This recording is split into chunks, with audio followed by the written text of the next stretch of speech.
হিন্দু শাস্ত্রমতে তুলসী পাতা ও তুলসী গাছ খুবই পবিত্র। দেবদেবীর পুজোয় তুলসী পাতা ব্যবহার করা হয়।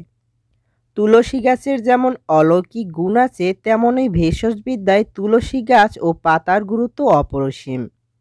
বাড়িতে যদি তুলসী গাছ রাখেন এবং কিছু নিয়ম পালন করেন, তাহলে জীবনে অভাব অনটন দূর হবে। এক কথায় টাকার বন্যা আসবে, পাশাপাশি সংসার সুখ শান্তিতে ভরে উঠবে। প্রাচীন শাস্ত্র অনুসারে বাড়িতে তুলসী গাছ থাকলে মৃত্যুর দেবতা যমরাজ নাকি ঘরে প্রবেশ করতে পারেন না।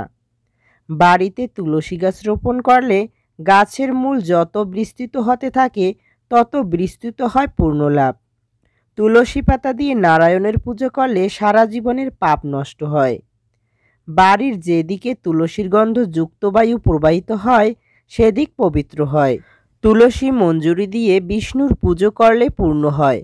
বিশ্বাস করা হয়, নর্মদা ও গোদাবরী নদীতে স্নান করলে যে পূর্ণলাভ হয়, তুলসীর পুজো করলে সেই একই ফল পাওয়া যায়। আর্থিক সচ্ছলতা লাভের জন্য প্রতিদিন সকালে স্নান করে তুলসী গাছে জল নিবেদন করুন।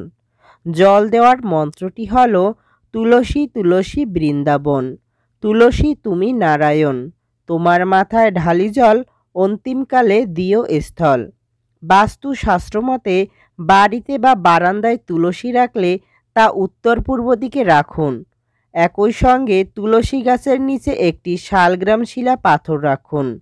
শালগ্রাম শিলাকে ভগবান বিষ্ণুর স্বরূপ বলে মনে করা হয়, তাই যে বাড়িতে তুলসীর সঙ্গে শালগ্রাম শিলা থাকে, সেই বাড়িতে কখনো টাকার অভাব হয় না।